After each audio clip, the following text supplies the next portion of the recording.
security. And government-owned or controlled corporations. Arsenio Bartolome III, Acting Member, Board of Directors, National Development Company. Franz Joseph George Alvarez, Member, Board of Directors, Philippine National Oil Company, Exploration Corporation. Edgar Benedict Cutiongo, Member, Board of Directors, Philippine National Oil Company, Exploration Corporation. Rafael Del Pilar, Member, Board of Directors, Philippine National Oil Company, Exploration Corporation. And Arthur Saldivar Sally, also a member, Board of Directors, Philippine National Oil Company, Exploration Corporation. Romeo O. Solis Jr., also a member, Board of Directors, PNOC, Exploration Corporation. Adrian Ferdinand Sugay, member, also of the PNOC, Board of Directors. And that is the end of today's appointment list. Medyo marami, no? But we will release that as well. So bukod dito, kaninang umaga ay pinulong ng Pangulong Ferdinand Marcos Jr. ang NEDA Board para pag-usapan ang guidelines sa implementation at listahan ng mga proyekto na kabilang sa infrastructure priority projects ng administrasyon. Ito ay upang siguruhin na aligned ito sa mga layunin ng Philippine Development Plan 2028. Kasama rin sa pinag-usapan ang mga rekomendasyon ng NEDA Board para sa pag-amyenda ng 2013 Joint Venture or JV Guidelines. At para ipaliwanag ang mga ito, kasama natin ngayon si NEDA Director General at Socioeconomic and Planning Secretary Arsenio Balisacan. Secretary Balisacan, good morning. Thank you, Daphne. Members of the Malacanang Press Corps, good morning, everyone. I think the microphone is not. Is the microphone on? We're good? Okay. I am pleased.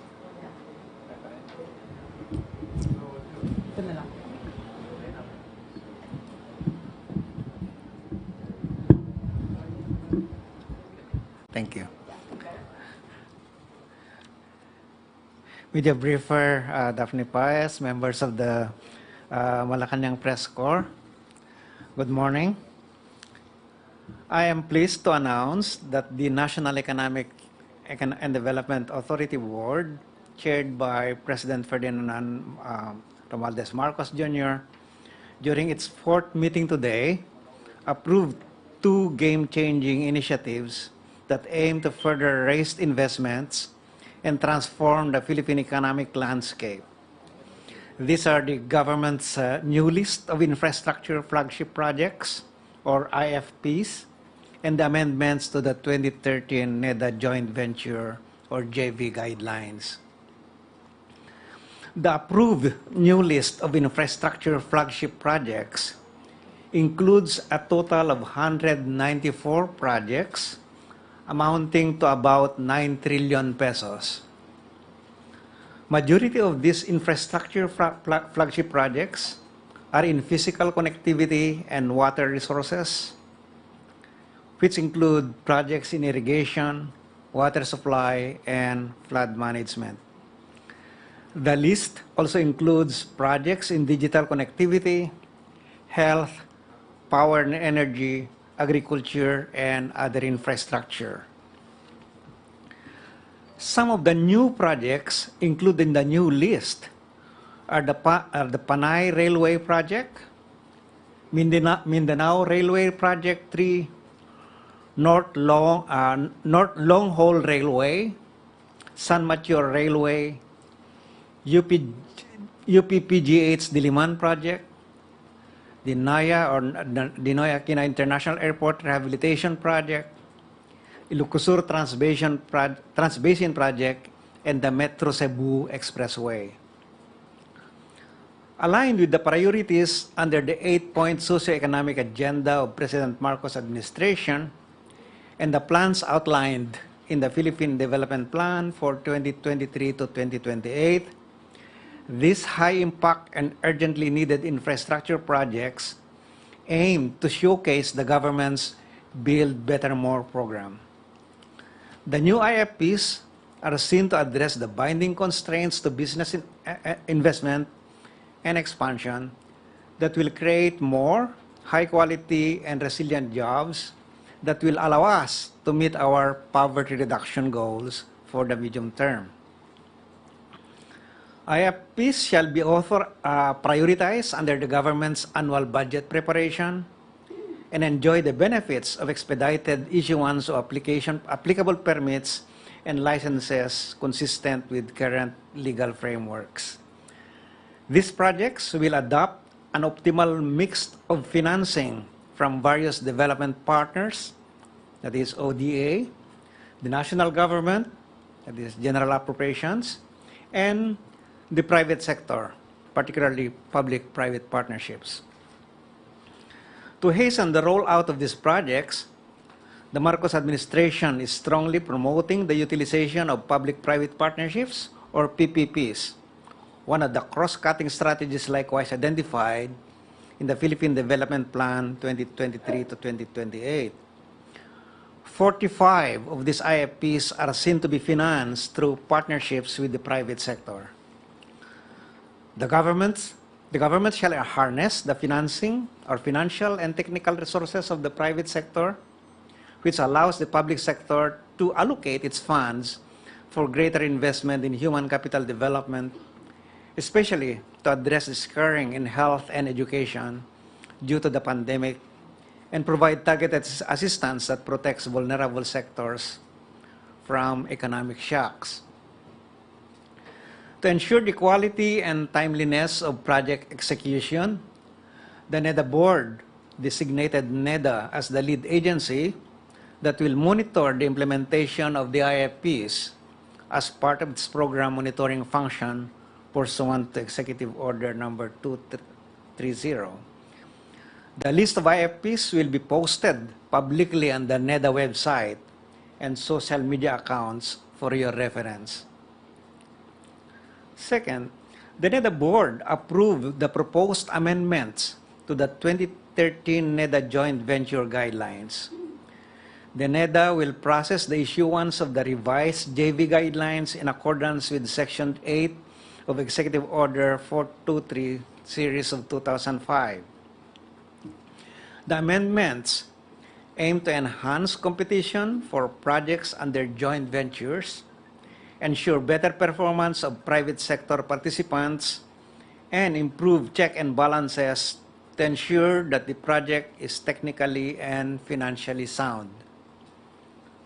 The amendments shall also ensure that the guidelines are aligned with the provisions of the recently amended Build, Operate, Transfer, or BOT law, implementing rules and regulations, and the proposed amendments to the BOT law or PPP Act pending in Congress, but which are expected to be passed by this year. The Marcos administration's Trust for Infrastructure shall enable the transformation of the Philippine economic landscape within the next 6 years. Recognizing that our country has much work to do to catch up with our dynamic neighbors in the region, we will pursue high-impact initiatives that aim to encourage greater local and foreign investment and private sector participation in infrastructure development. Today's approval of the new IFP list and the amendments to the NEDA JV guidelines is a giant step toward our goal of elevating our competitiveness as we promote the Philippines as a prime investment destination in the region. We will connect and integrate markets to enable access to more opportunities for local industries, enhance the productivity of our young and vibrant labor force, and create safer infrastructure for future generations. Ultimately, we wish to improve the overall quality of life for all Filipinos and empower every citizen to live a matatag, maginhawa at panatag na buhay. Thank you. Let me just announce the opening of the floor. Is the microphone already working? Yeah, better? Oh, it is. Okay, Maricel Halili, TV5. Hi, sir. Magandang umaga po. Sir, following the approval of the new IFP list, how will this help the unemployment situation in the country? It's working? It's working. Hindi pa. All right. Definitely, this IFP, and especially once they are rolled out, implemented, will boost employment opportunities because these are investments, these are construction. There will be construction activities, massive construction activities, and that will improve the investment climate in the country so that more investors can come in, both domestic and foreign, and current investors can expand their operations. Those will create jobs. So the whole purpose of putting this in place and to roll them as fast as we can is to generate employment opportunities so that we can also achieve our poverty reduction goal at reduce it to single-digit level by 2028. Sir, do we have a rough estimate as to how many Filipinos will benefit from this in terms of employment? Gaano karami po yung pwedeng mabigyan ng trabaho?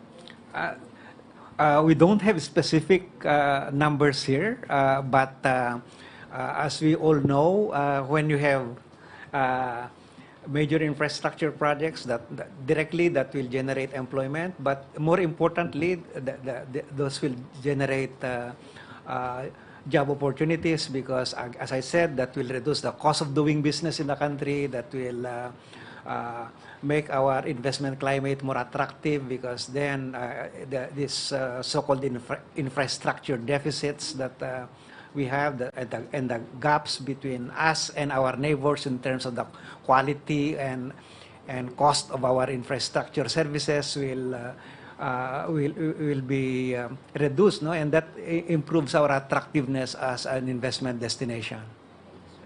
Chona Yu of Inquirer Radio. Sir, good morning. Out of 194 projects approved by the NEDA, how many projects are under Marcos administration and what are these projects po? There are 123 of those 194 projects that are new. They were initiated and began to be funded during this administration.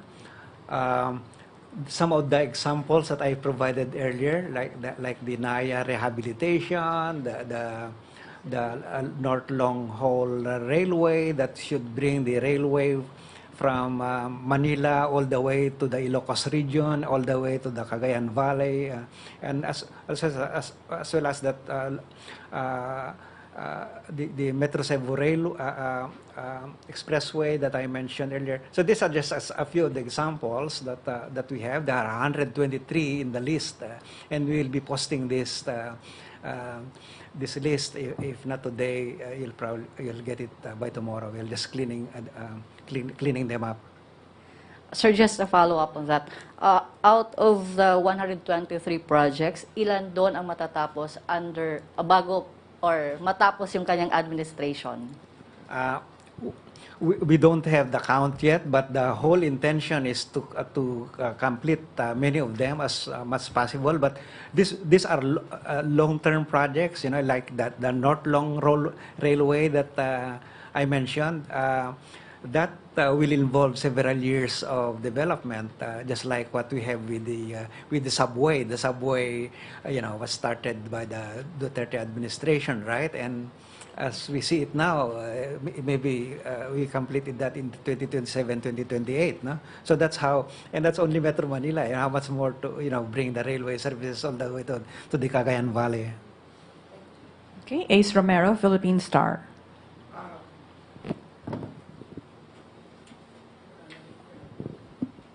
So, Secretary, doon sa projects, there are 194 of them. I understand masyadong madami. Can you just give us at least yung five biggest projects na nandun sa priority list and how much? The priority list, again, includes the ongoing ones because you have heard the President early on saying that those projects that were initiated began in the previous administration, to the extent that they are useful for the economy, for our society, must be continued. And so that many of these projects remain flagship projects, okay? And the big ones there are under the previous administration, the subway. Is going to cost a lot of still money. The other one is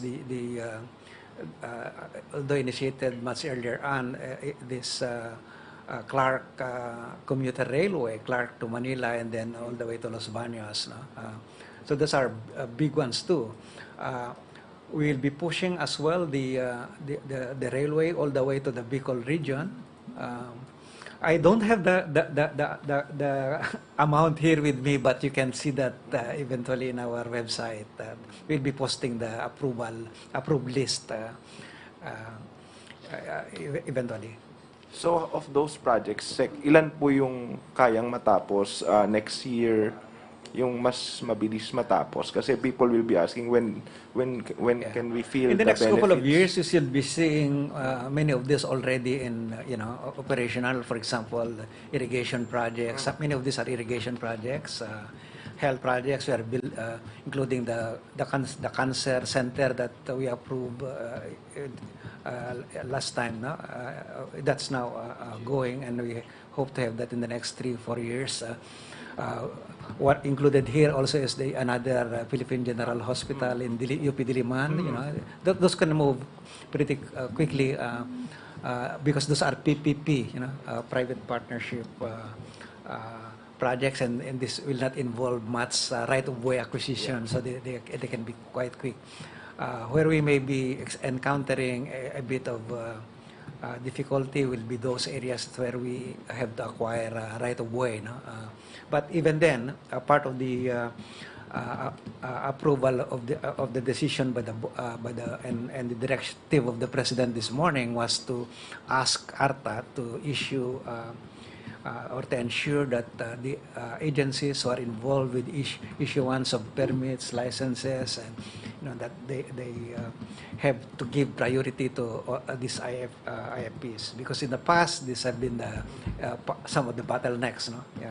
Agencies are so slow in issuing the required permits and licenses. So we are undoing many of those problems there. Quick follow-up na lang, Sec. Can you just give us yung parang basic or yung main features nung revised guidelines dun sa joint venture? Ano po yung mga, I suppose may mga layers na inalis? Well, the one that what we are addressing there are, number one is to simplify the joint ventures. Again, to make sure that the joint ventures can move efficiently and quickly and will address the public interest concerns, and so we are the amendments will involve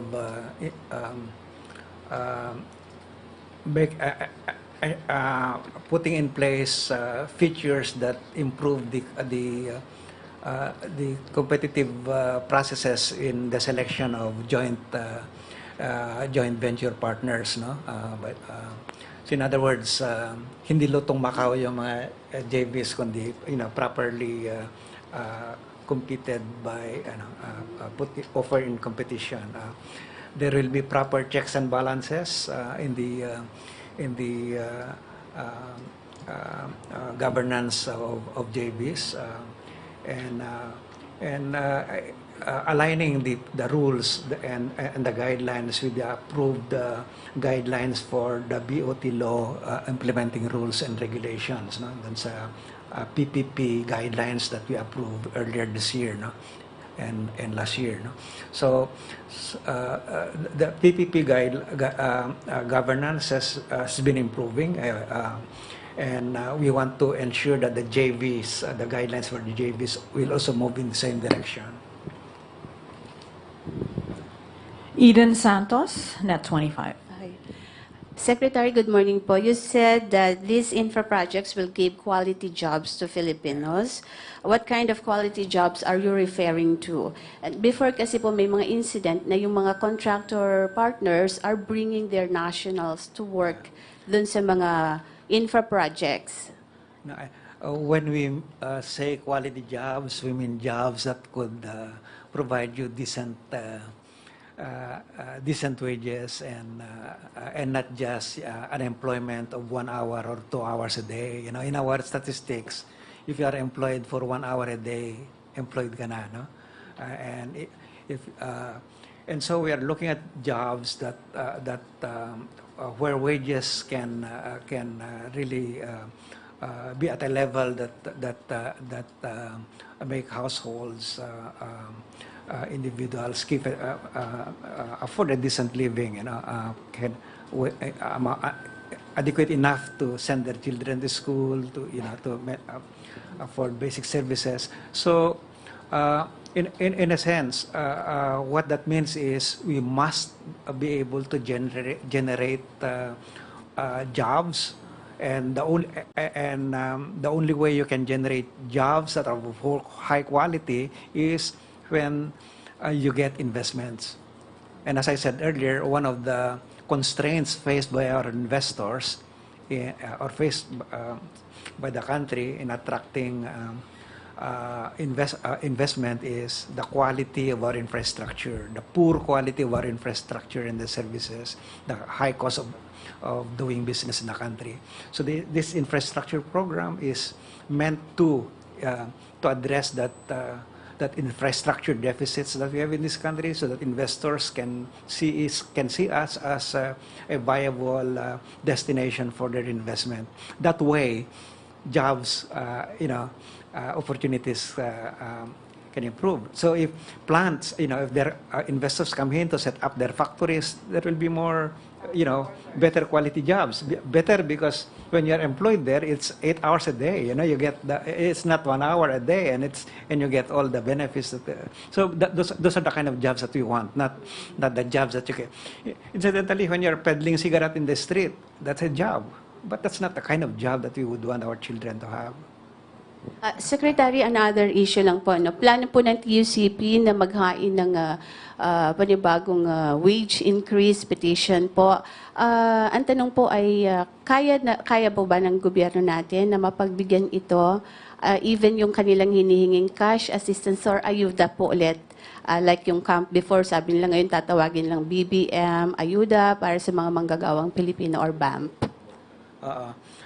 Ang trust natin as much as possible is to generate jobs, opportunities that will last long, are sustainable, and so that people our workers can earn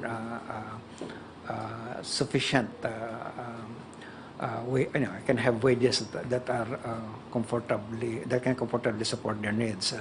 So. We are aware that there are petitions for minimum wages, and there are rules under the law that need to be factored in, determined. There are factors that need to be considered in the approval of such petitions. I don't want to preempt that, but certainly one of those conditions that I read in the law is that the decision must take into account the impact of that and the economy and local economies in particular, to make sure that you don't create unnecessary disincentives for again investors to come in here or to investors to expand, because you make you price yourself too high relative to your productivity. I maintain that and that's the very purpose of this infrastructure program is it helps our workers realize higher productivity when you get this kind of infrastructure support and investment, and that's what is required to get wages rise on a sustained basis. Dan Osorio, Global Daily Mirror. Good afternoon, sir. In view of NEDA's discouragement in raising minimum wages and with the now proposed number of long-term projects, what is the earliest possible prediction of the economic state being in equilibrium from inflation following the suggested increase in labor and employment demand? What is the long term? What's the equilibrium? Yeah. As of now, this morning you must have seen the new employment data, no? And what you have seen in the employment data is unemployment decreased further, no? And the quality of that job, as indicated in the underemployment data, is improving, no? Now, of course, while that is happening, you still have the inflation concern, no? And it's still a challenge for us to address the inflation, and we must. I mean, realistically, the inflation issue is something that cannot be handled very quickly. And I say very quickly, not tomorrow, not but we are certainly putting in place measures that will address that will arrest those upticks in prices, and in the meantime also provide assistance to those who are most vulnerable, no, in our society, particularly in our with respect to food prices. Thank you, Dan. Next, we have Ivan Mayrina of GMA7.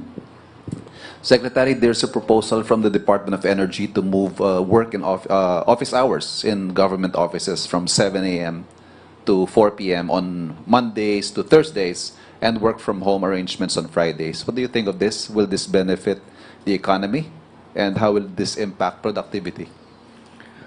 Well, in general, what that move is trying to address is conservation. You want to, because of the, as you see, a part of the upticks, the sources of the inflation is the high cost of energy, and we do think that we can reconfigure our work environment so that we could reduce energy use. No?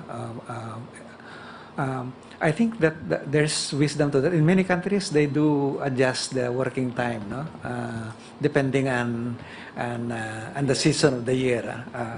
So I think it's high time that we do that. One of the other things that DOE is also pushing for is the increase in the room temperature from 24 to 25. Why are we adopting at 24 and it's so cold here, right? So you're wasting a lot of energy when 25 is supposedly is comfortable, right? So I think we can save a lot from doing that. So with respect to the work from home, I think that's what the pandemic has taught us is there's possibilities for that depending on the agency concerned. For those who are basically research-oriented, like one of the attached agencies to our office, the Philippine Institute for Development Studies, most of them are on our work from home because they can do their work there. But for many agencies who are involved in providing services to the public, frontline agencies, can't do that, right? So you have to be out there. So we have to be a little bit more. But I think many agencies are already adopting at least once a week work from home, so far as I know. So I think it's probably nothing new there. But I think the workspace is evolving, and we should be amenable to those changes. So, sorry, productivity, Secretary. Hindi ko kaya maapektuhan yung productivity, lalo na with 1 day less of actual, physical work? That would have, offices? yeah, the agencies would have to assess their respective their circumstances, no, whether that will affect their productivity. But I think what you are pointing out is there are coordination issues that have to be resolved. Like for example, when there are already 4 days in a week. Then all these meetings that were previously spread 5 days a week will now be compressed into 4 days, and that might cause problems. Those meetings will be delayed, and so solutions to problems will be delayed, and those are the inefficiencies that may arise. We have to take those that into account. That's precisely the kind of argument that I made to my office, NEDA. I said NEDA is a service agency, and we coordinate many meetings. We are the secretariat of so many agencies. We can't afford to have a work from home. That's not. We can ask the other agencies to adjust to our schedule. No? That will induce or introduce inefficiencies in the workplace and in the entire government. Thank you. Alvin Baltasar, PBS. Magandang umaga po, Ma'am Daphne. Secretary, good morning po. Secretary, ask ko lang po kung ano yung mga problema na ina-anticipate natin amid the 194 infrastructure projects. Kasi if I remember right, Secretary, sa past administration mo, kung nagkaroon sila ng problema doon sa right-of-way, ano po yung mga ina-anticipate natin? Yeah. In the discussions this morning with the President, we actually presented those issues, the potential risk to delays, and we have identified measures that we will need to put in place to ensure that those delays will be minimized. For example, we will be reporting to the President and the NEDA board quarterly on the progress of these projects. All the agencies have projects that are labeled as IFPs are required to report to us every month on the progress. And as I said earlier, ARTA, our regulatory, the agency that's mandated to look at all these regulations and particularly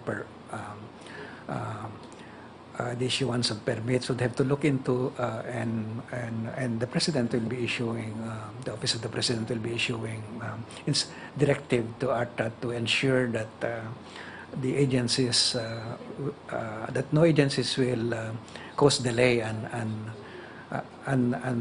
any of these projects by way of delays in the issuance of permits and licenses. Okay, thank you. And last question from Sam Medanilia, Business Mirror. Mag-inquire lang po kami regarding, sir, dun sa yung out of dun sa 194 infra projects, ilan na po kaya yung dumaan sa feasibility study? At saka meron na po bang infra project from the previous administration yung na-scrap doon sa new lease? At ano po yung reason kung bakit po na-scrap? Thank you po. As we said earlier, of the projects that were of these 194 projects, 71 of those were from previous administrations, particularly during the Duterte administration. No? And the basis for their inclusion there is these have been approved, and these have been before, and they have been already implemented. So in other words, they have started, and so we cannot discontinue any of those projects because if they are they have been proven to be useful for the economy, for our society, they must be completed. Otherwise, we waste opportunities. No? So I'm not aware of any of those projects that have met that criteria. We have established, by the way, guidelines on the selection of projects that can be included into the IFPs. So there are, number one, there is these projects are are of national significance, that they have been identified, or they support, sensitive to the priorities identified in the Philippine Development Plan 2023 to 2028, as well as in the 8-point socioeconomic agenda of the President. So there were criteria, and so each of those projects were ranked according to certain objective criteria. Okay. What's the second part of your question? That's it, no? The feasibility studies, yeah. Not all of these have complete feasibility studies. In fact, we have the data there. Let me just look at this. So, okay, out of the 194, for example, 95 are ongoing and have been approved for implementation. 8 have already secured government approval, so they have been approved by the approving authority. In most of these projects, it will be the NEDA board, and now the next stage is implementation. 47 of those are ongoing project preparations. So feasibility studies are being prepared, are being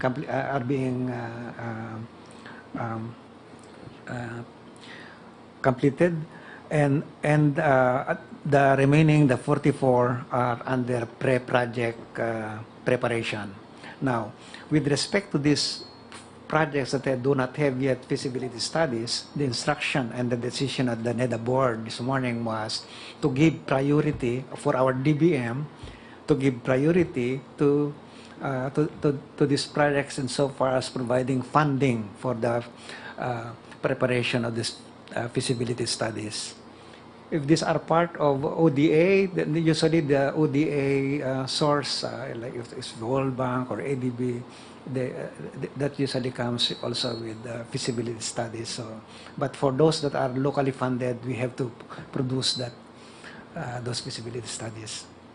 Okay, thank you. And really, the last one, Joyce Balancho, ABS-CBN. Hi, sir. Just to follow up lang do sa 123 new projects under the Marcos admin, how many of these projects are from investment pledges from his previous out-of-country trips? And baka may update na rin kayo, sir, sa follow-up dun sa mga investment pledges. Well, the investment pledges are not, these are for the private sector, no? Yang, magtatayo sila ng factories, hindi kasama dito yon. These are infrastructure projects, no? Irrigation, health facilities, highways, skyway, railways. Unless well, some of them will probably be investing into this infrastructure through PPP, no? But that is we'll know that as when you roll up the PPP. ODA, yes, of course, to the extent that the pledges were by foreign governments, then those could be ODA. Okay, thank you very much, Secretary Arsenio Balisacan of NEDA. Thank you for sharing the priority infrastructure flagship projects. Thank you so much. Thank you. Have a good lunch, guys. Thank you, Domi.